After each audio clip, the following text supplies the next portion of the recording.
the sessions should be chairing by Mariam. And also Mariam having a presentation. And yes, hello. Yes, Mariam. And you see our friend, Thea. She is the first presenter. She is a friend of mine. She is a CEO and founders for Creed Projects. She will present himself and just give little notifications about you to know you. And you start your presentation. Mariam taking the chairing of this session. Yes. Hi, Thea. You are from United States, right?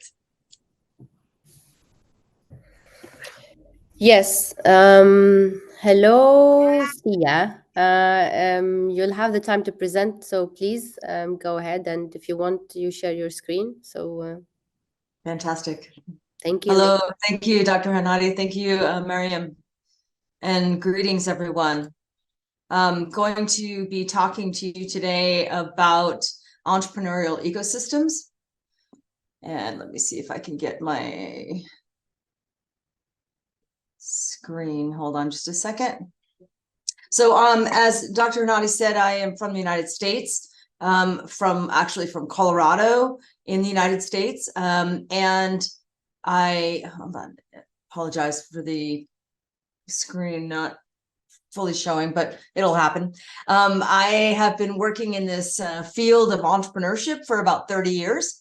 And during that time, I've built and run accelerators and incubators and all the different types of platforms that are available to supporters. But what I really love to do is work with communities and with different areas of different countries on building their entrepreneurial ecosystems, because I feel that that really is a revolution in terms of the way that we look at it as practitioners. And I wish that I could get my slideshow going. Hold on. There we go. Shared. Yeah, it's just, sometimes when you have Zoom, then you can't do it from the full slide. So there you go. That's much better. So anyway, from early on in my journey working with entrepreneurs, I realized that really we focus a lot of times as practitioners, we focus on the programs that we're going to provide. And those programs are going to support entrepreneurs and help them to accelerate their growth or develop their technology or fund their companies or whatever is our goal. Oftentimes those are economic development goals. And so early on, I started using the analogy of a petri dish. And I thought about, well, entrepreneurs really work, they do best if they're in a fertile ground, where all the elements of the medium were supporting the growth of entrepreneurs. And that just made sense to me in order to look at this as a holistic type of an approach. Well, in our field now, entrepreneurial ecosystems is really the jargon that we use. We talk more about the health of the ecosystem, and we do that in the context of the actual programs that we might be running or the programs that we might be proposing. So I hope that provides at least some background.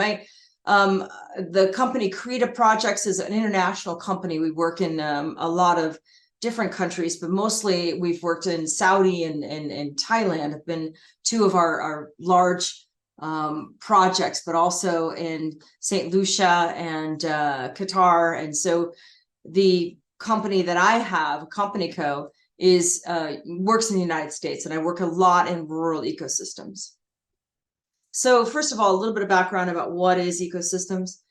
And entrepreneurial ecosystems are essentially these networks of people surrounding entrepreneurs. The Kauffman Foundation has done a bit of research on this and has provided some guidance to us on what really makes a healthy ecosystem. So I'll be sharing some of the information from them. But it's a culture of trust. There's some key words in here, and collaboration. And we can all say that. But we all know in the communities that we've worked in that sometimes there is not trust between different organizations that support entrepreneurs, or maybe there's between government, or maybe there's a tendency not to share between entrepreneurs. And so if we look at trying to build really a healthy ecosystem, we really need to look at this culture of trust and collaboration, allowing entrepreneurs to interact successfully. There's another thing in here that's really a very important term, and that's speed. Entrepreneurs want their questions answered when they have them. They don't want to look at websites with lots and lots of narrative on them that you can find maybe something buried in page 4 that you click through. They don't want that. They want answers now. And so how do we, those of us that are practitioners serving this community, how do we help to build the tools that allows for this speed? It's information, it's also talent, it's resources. And entrepreneurs are at every stage of their life cycle. So when we're building programs to support ecosystems, we need to think about that. I love this picture. The smartest person in the room is, in fact, is the room itself. So as I mentioned, Kauffman Foundation is one of the leading thinkers on this. There's a lot of really excellent books out there. One that comes to mind is The Rainforest, even though that's been out for quite some time now, Victor Huang. But it really is a nice analogy, and especially when you're speaking with people that are not familiar with the terminology that you're using and you're trying to communicate the value of this ecosystem approach, using this rainforest analogy actually is quite good. So I'd encourage you to take a look at that. There's also some books that Brad Feld out of Boulder, Colorado, either authored or co-authored about startup ecosystems that I think are very valuable. But just to reiterate some of the approaches in Kauffman, it is a complex, there's countless complex interactions in a community that represent the ecosystem. And so no single organization is really the key. It's all of us working together. We have to build the ecosystem to surround these entrepreneurs, and it helps entrepreneurs thrive at each step. So here they're using the same ecosystem analogy, or the rainforest, just as the complex biological system of soil, water, sunlight, flora, and fauna in a rainforest allows individual plants to flourish. And so again, I think that this is a really good analogy to help keep in our own minds. Oftentimes we are so focused on the programs that we are offering that we miss kind of that overarching ecosystem. So what do we do about that? Let's take a look at some practical actions that we can do to build ecosystems. So this is what we're looking for. We're looking for entrepreneurs, we're looking for talent, knowledge, resources, champions, conveners. On-ramps is also a really good term. And if you think about an on-ramp, that's like a highway. On-ramps, that's how you get onto the highway. So entrepreneurs need to know how to get on, how to get in, what's the way in. And oftentimes that's difficult for them to find. Intersections, stories, culture. I can't emphasize enough the impact of culture. And some of us might say, well, how do we really change culture? Well, that's something that you invest in over time. But certainly if you have a collaboration in order to of like-minded organizations committed to this changing culture, the messaging you use, the actions you take, all these things over time help to change the culture. So when we talk about ecosystems, how do we define them? Well, it can be a certain geography, can be a country, can be a region of a country, can be a city. It also can be a demographic. So it could be in the United States, we focus a lot. we have initiatives that focus on underserved founders. So when we say underserved founders, Black, Latino, we have rural, there's different, excuse me 1 second.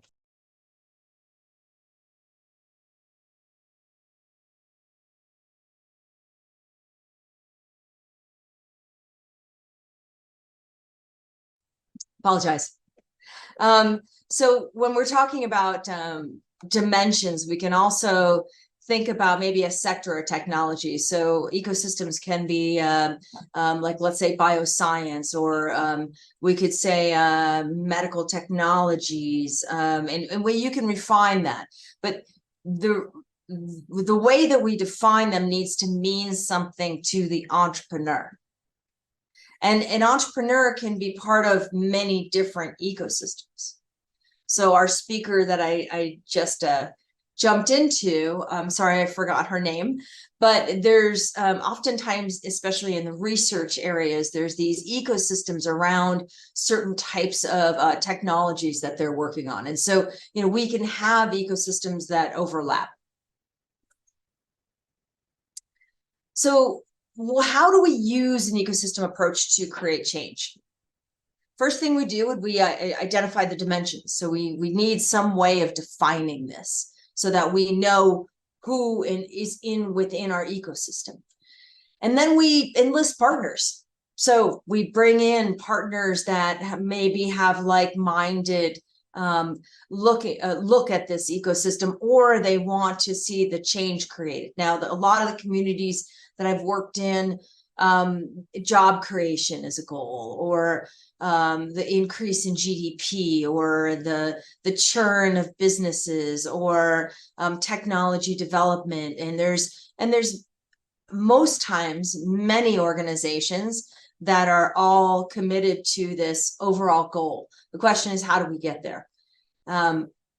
You evaluate your current condition. You always start with, okay, where are you now? SWOT analysis is always good, but what is your current condition? I do a lot of stakeholder interviews and entrepreneurial interviews to supplement the secondary research. So this is, again, not something that I just go out and look at a bunch of reports and say, okay, this is what the ecosystem looks like. No, I go out and listen. I go out and talk, my team, we go out into the field, and we do, lots of interviews. How many interviews depends upon the project, but we do lots of interviews. Then we identify areas for improvement. This sounds, pretty methodical, and develop strategies for implementations. You need timelines. What are the resources required? Who are the champions? What are the KPIs? And then rinse and repeat. So the notion is that you're continuing to do this effort. And we look at this just as we advise our entrepreneurs to look at this, where they constantly go back out there to their customers to see if their product and services and delivery and business model resonates. So with an ecosystem approach, it's not just a one-time thing. It changes over time. Babson College, this is one of the leaders in entrepreneurial thought. Daniel Eisenberg did this research back in 2011 is when it first came out. So it's been around for a while. But I like looking at the ecosystems in this way, and there's lots of different approaches and diagrams. But the reason I like this is because it's very comprehensive and it's holistic. And oftentimes when people talk about ecosystems, they use that as synonymous to kind of like this ecosystem or mapping approach. And when I see maps and mapping approach, I often see only just the support organizations. The support organizations or support functions that have been stood up to support entrepreneurs. Well, really, in this ecosystem approach, you're looking at it quite on a much broader basis. So let me give you an example.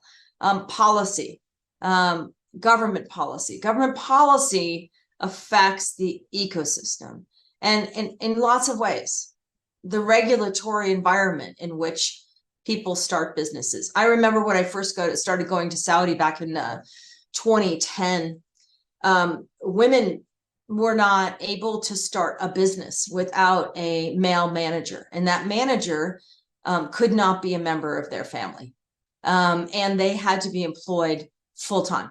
So already look at the regulatory environment that would affect females starting businesses in Saudi. It's quite different now, and they've made many changes, but certainly that was an impediment at that time.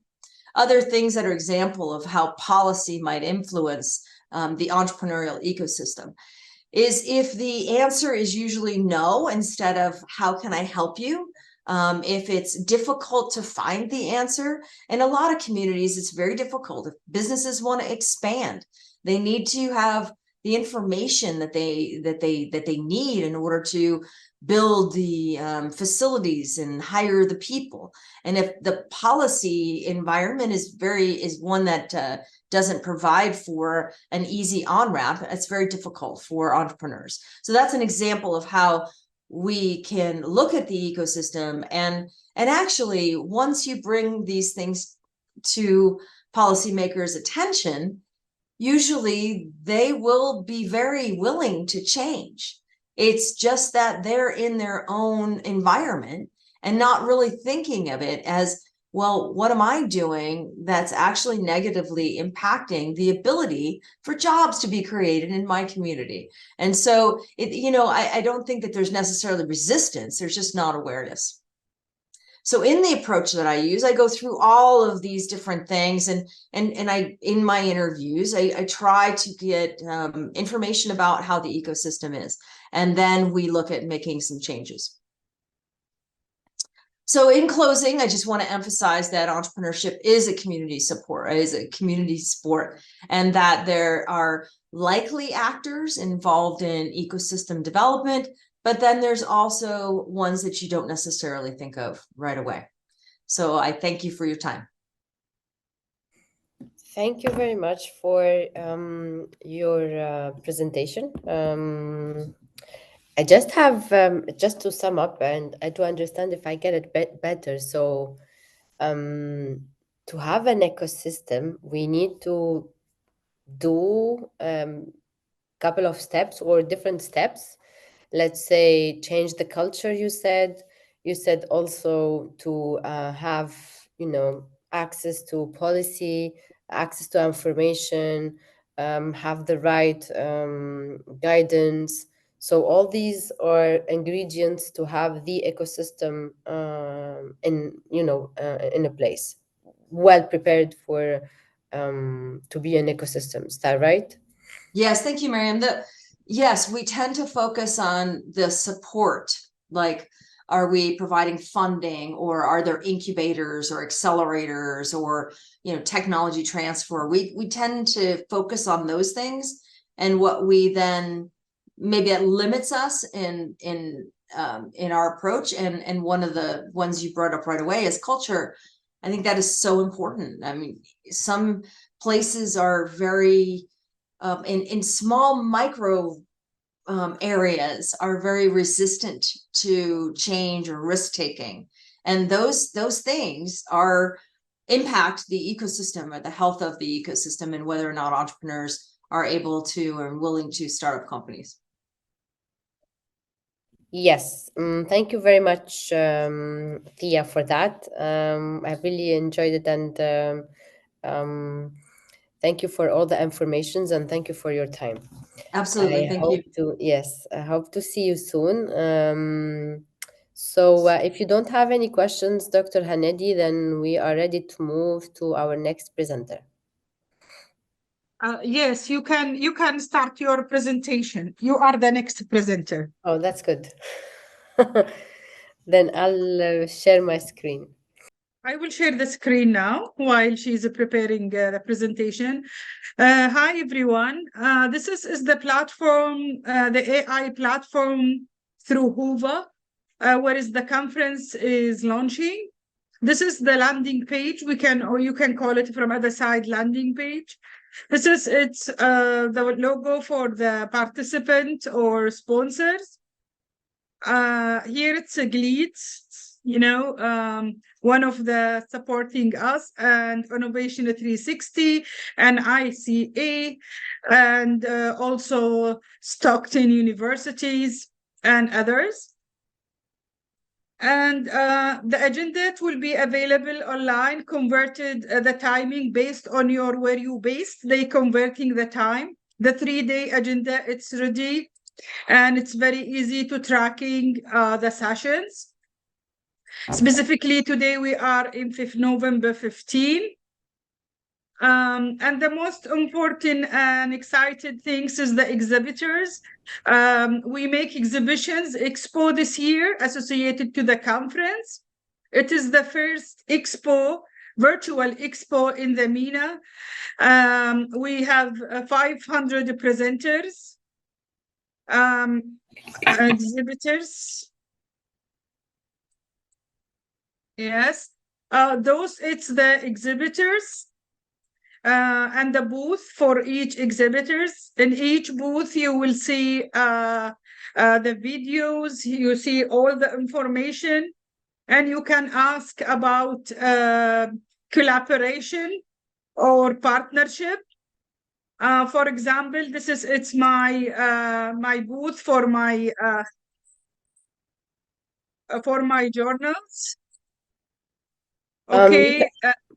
Yes. You can stop sharing. I can share my screen. I just had yes. Okay. Okay, give me 1 minute. And this is here, it's a GLEADS, the booth for GLEADS. We make 2 booths for GLEADS based on the participant.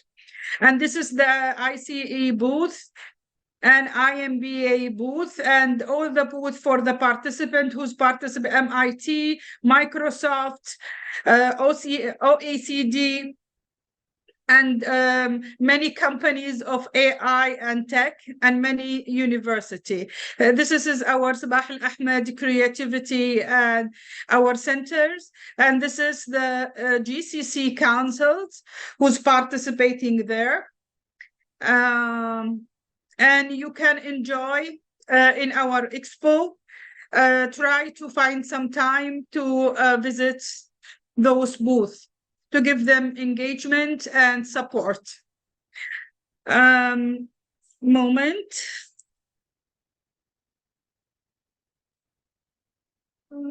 Stop share. Go ahead.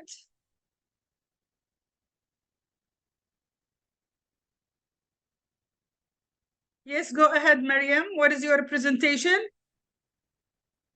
Yes, I'm sharing my screen. No screen is sharing. Now it's sharing. Yes. Yes. Yes, thank you. Okay. So you can see my screen, right? All good. Yes. So I'll start. Good afternoon, everyone. Today, businesses face a pressing challenge. Developing extended reality applications is actually not only expensive, but also time-consuming.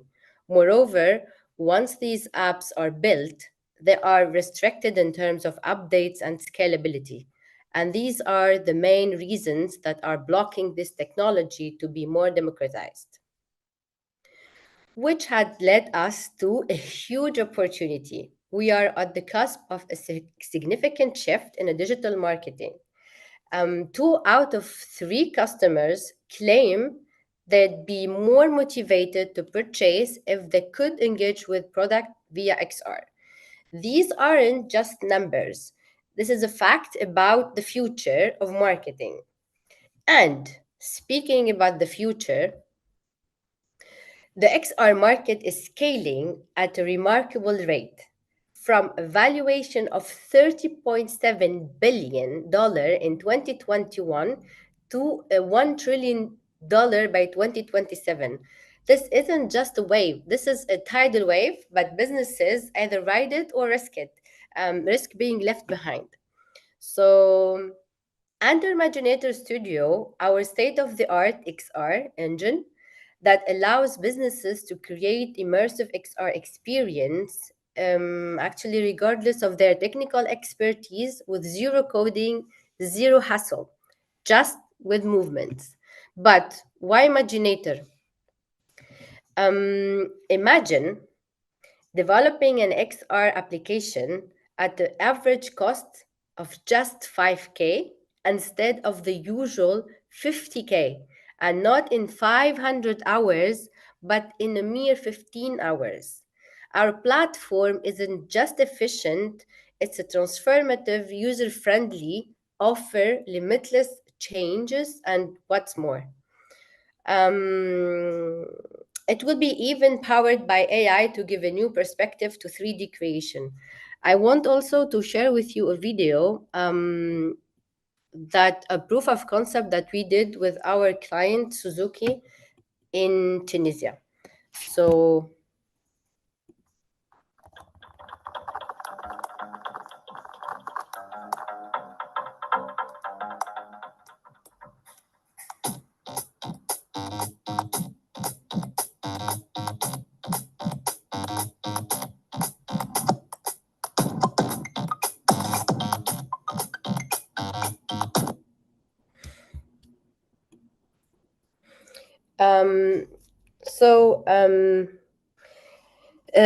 many have been contributing to this field, but Maginator has raised the competition to the next level by being the XR, let's say the only XR cross-platform, sector flexible, powered by AI.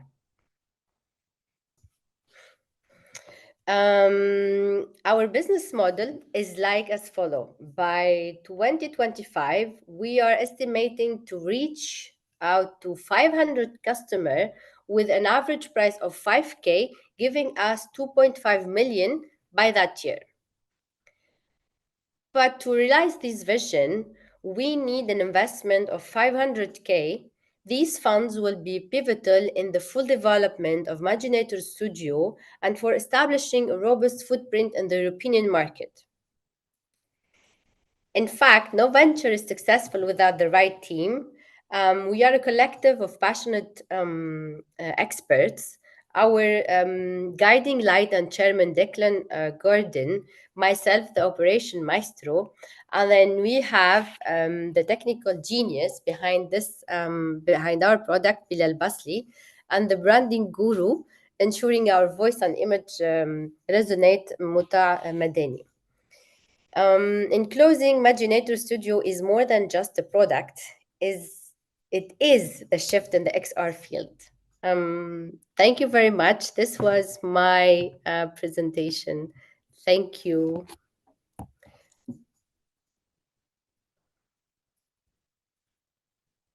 For a quick presentation.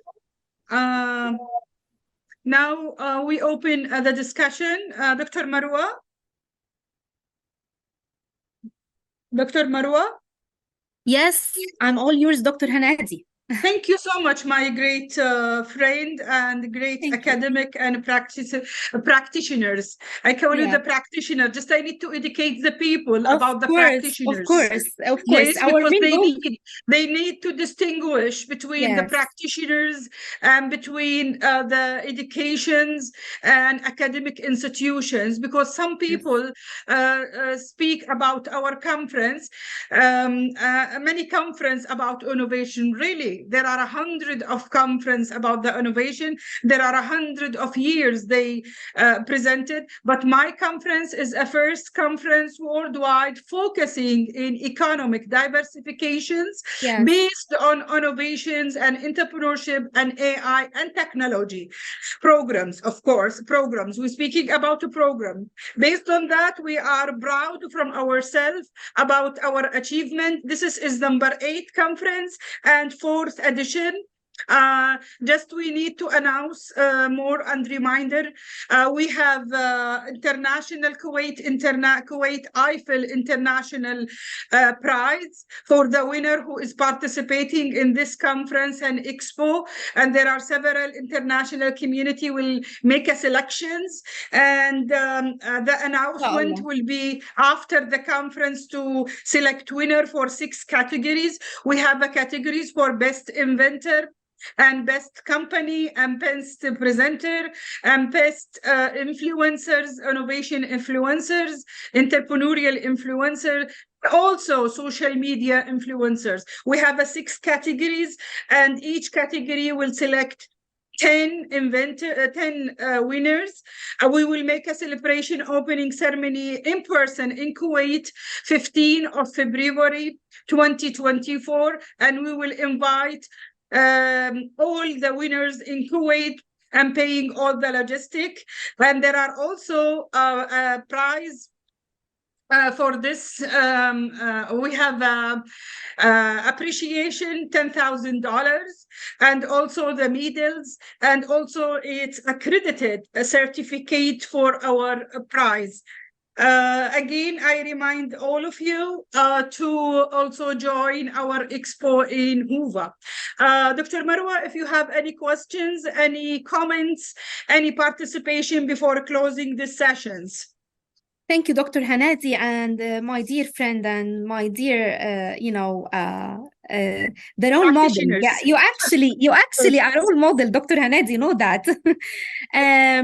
My point was to fill in the gap between the industry and seeding the industry with the proper competitive skills.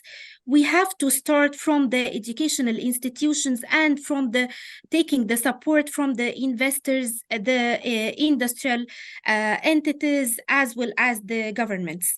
So my main point was that we have to look for the valuable researches that are taking place right now, as we are here focusing on the artificial intelligence, the innovation, as well as the entrepreneurship era. We have to take these resources as a seed for the innovative and for the entrepreneurship society in our region. So this was the main goal, and I think that such a conference is making a vast, valuable change in the mindset of all of us towards having, ideation in place, and towards having more and more, valuable support through the funding, through the mentorship, through the building the incubators, and through the such conferences to have more, entrepreneurs and ideas that are coming to the productization and the commercialization stage. Great. Yes, I'm in total agreement with your opinion.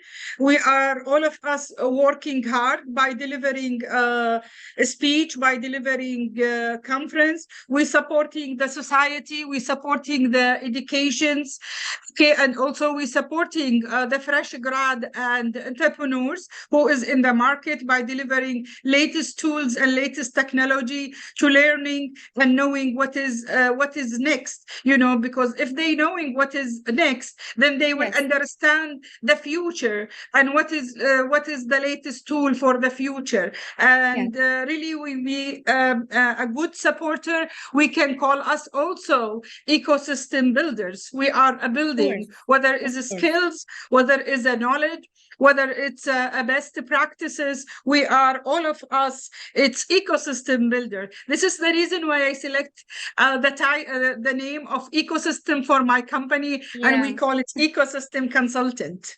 Yes, for sure, Dr. Hanadi. And I ended, as you listened, I ended my, presentation with, a sentence that is saying that we have to boost the ecosystem by seeding as much resources as we can, as we have to be technology builders, not technology users. So I think we are on the right way to do that. Yes. Now it's any comments or participation or objections.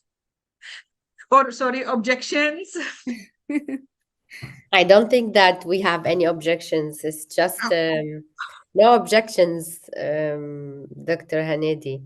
But yes, it was fruitful for me, at least the people that I heard and then listened from their presentation and what they were presenting. I love the way that they are doing research is, as you said, really practical research. And I think the good thing is to keep the relationship between corporates and research, between corporates and startup, because this link can create more and more, let's say, ecosystem, as you were saying.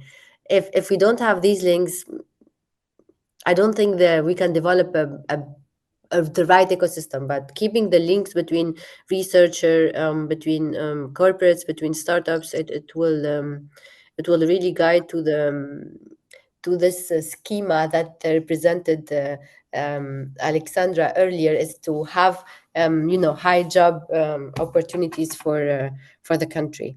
So thank you very much again for all the presenters, and thank you for you, Dr. Hanedi.